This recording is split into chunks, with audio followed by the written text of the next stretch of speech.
Do'stlar, hammaga xayrli kun. Bugun biz sizga Exot platformasini yangilanishlarini taqdim qilamiz. Birinchi yangilanishimiz bu onlayn maktabni katalogi haqida. Ya'ni siz katalogingizdagi kurslarni joylashuvini o'zingiz xohlagancha endi o'zgartirishingiz mumkin. Bu qanaqa qilib qilinadi?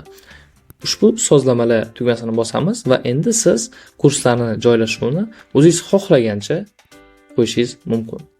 Saqlab qo'yamiz va endi sizni onlayn maktabingizga kirgan o'quvchilar kurslarni aynan shu tarkibda ko'rishadi.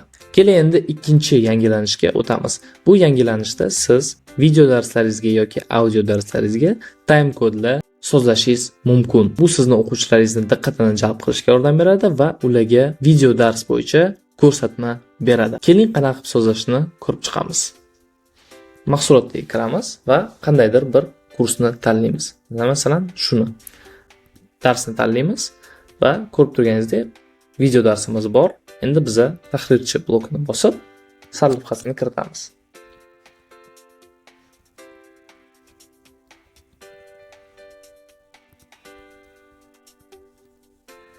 Endi blok kontentiga time kodlarni yozib chiqamiz.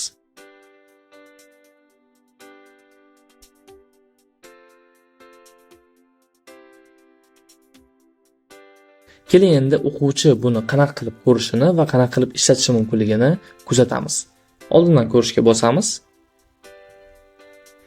Ko'rib turganimizdek time kodlar ko'rsatilgan. Masalan, 0:45 ga bossam, dars 0:45 da boshlandi. 0:10 da 0:10, 0:5 da 0:5. Ushbu yangilanishlarni albatta o'zingizning onlayn maktabingizda ishlating va agar sozlashda yana qanaqadir savollaringiz bo'ladigan bo'lsa, qo'llab-quvvatlash markazimizga murojaat qiling.